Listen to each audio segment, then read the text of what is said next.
ओम शांति। आदि रत्न इस पुस्तक में आज हम पढ़ेंगे बाबा अव्यक्त हुए। इस विषय पर दादा विश्वरत्न अपने अनुभव इस प्रकार सुनाते हैं। चलिए आज हम इसे पढ़ते हैं।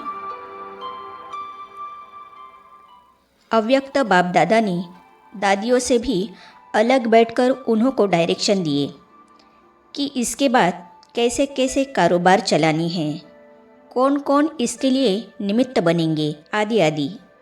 ब्रह्मा बाबा की देह के अंतिम संस्कार के लिए भी डायरेक्शन दिए कि लौकिक बच्चा नारायण और अलौकिक बच्चा विश्वरत्न दोनों मिलकर अंतिम संस्कार करे।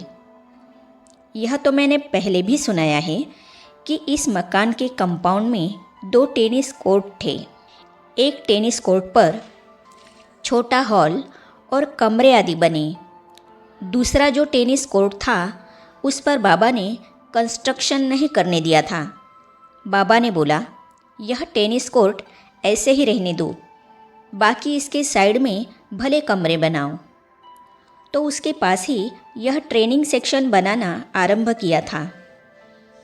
बीच में यह टेनिस कोर्ट की जगह खाली थी, तो अब सोचा गया कि इसी टेनिस कोर्ट के बीच में बाबा के शरीर का अंतिम संस्कार किया जाए और यहाँ ही स्मृति के रूप में यादगार बनाए।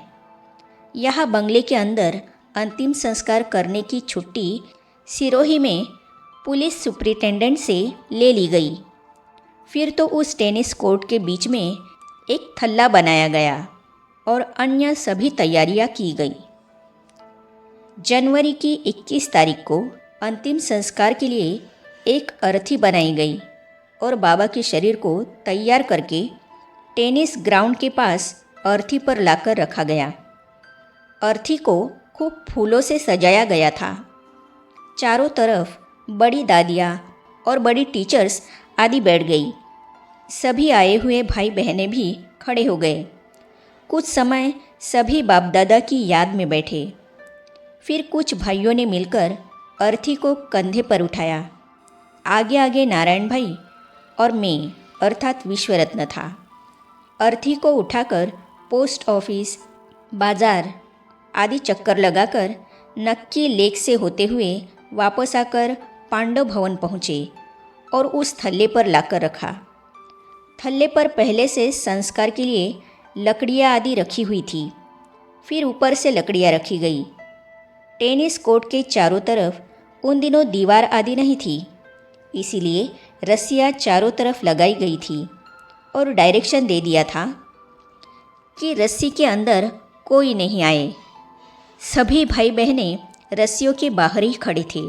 सभी भाई बहनें नंबरवार आकर चंदन की लकड़ी डालकर बाहर जाकर खड़े होते जाते थे।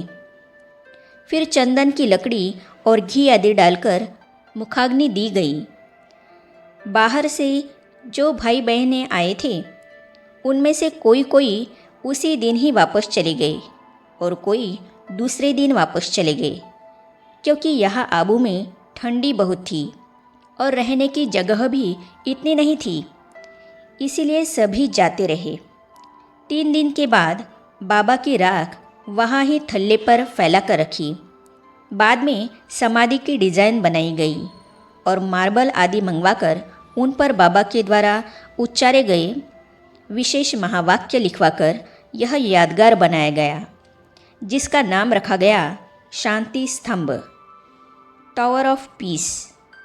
ऐसे यह सर्वप्रिय यादगार हमारे ब्राह्मण परिवार के भाई बहनों के लिए तो क्या, परंतु बाहर के लोगों के लिए भी एक तीर्थ स्थान बन गया। संतरी दादी के तन में इन 3 दिनों में रोज़ बाप दादा की प्रवेशता होती रही और बाप दादा की मुरली रोज़ चलती रही। बड़ी दादियों को भी बाप दादा विशेष डायरेक्शन देते रहे। बाद में तो बाप दादा समय प्रति समय गुलजार दादी के तन में प्रवेश कर मुरली चलाते रहे और आज तक भी चलाते रहते हैं। ऐसे ही बाप दादा हम सभी बच्चों के साथ है और साथ ही हम सभी बच्चों को वापस ले जाएंगे। बाप दादा के डायरेक्शन अनुसार बड़ी दीदी और दादी प्रकाशमणि ईश्वरीय कारोबार और ईश्वरीय सर्विस की जिम्मेवारियां अच्छी रीति संभालती रही। साथ में बड़ी दादियाँ, बड़े भाई, बड़ी टीचर्स बहनें मददगार रहे और है भी। बाप दादा सभी बच्चों को सकाश देते, श्रेष्ठ पालना देते रहते हैं, जिससे ईश्वरीय सेवा वृद्धि को पाती जा रही है और देश विदेश में नए नए सेंटर्स खुलते रहते हैं।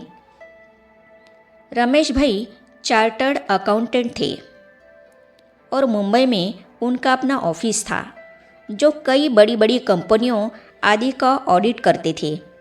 सन 1973 में एक दिन रमेश भाई ने दादी जी को आकर कहा कि गवर्नमेंट का कायदा निकला है कि इंस्टीट्यूशन को भी अपने आय व्यय का हिसाब रखना है और वर्ष के अंत में सरकार के पास देना है। तो सभी सेंटर्स को भी यह हिसाब किताब रखना ही है।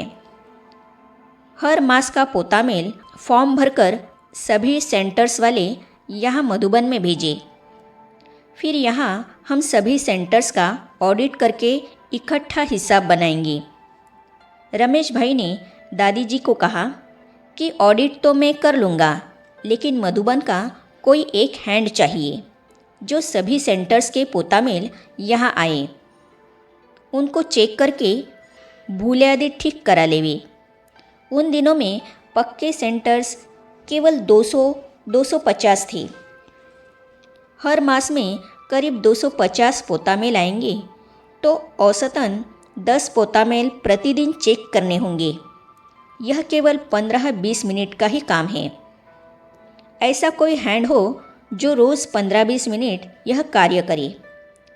दादी जी ने उनको कहा, विश्वरत्न को कहो, वह यह कार्य करेगा। फिर तो सन 1973 में यह अकाउंट्स का कार्य मेरे को मिला और मैंने शुरू किया। अकाउंटेंट्स का कार्य बढ़ता ही गया, तो मुझको डिस्पेंसरी आदि का कार्य छोड़ना पड़ा और वह कार्य अन्य डॉक्टर्स आदि संभालने लगे। वर्ष के अंत में रमेश भाई और मैं सभी सेंटर्स के जोनल हैंड क्वार्टर्स में चक्कर लगाते हुए उस जोन के संबंधित सेंटर्स की ऑडिट वही करते थे। ऑडिट के लिए आवश्यक पेपर्स आदि सभी साथ में ले जाते थे।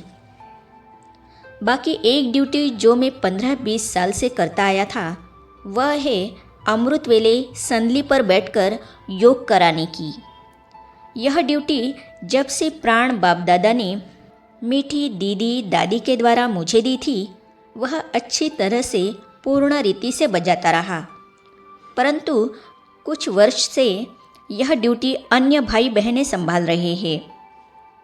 आगे हम पढ़ेंगे दादी जानकी दादा विश्वरत्न के बारे में अपने अनुभव इस प्रकार सुनाती है, तो इसे हम पढ़ेंगे अगली कड़ी में। तो ये जानने और पढ़ने के लिए इस चैनल को सब्सक्राइब करने के साथ ही साइड में जो बेल आइकॉन है उसे भी क्लिक कीजिए, ताकि आने वाली सभी वीडियो और अब तक की सारी वीडियो आप तक पहुंचती रहेगी। ओम शांति।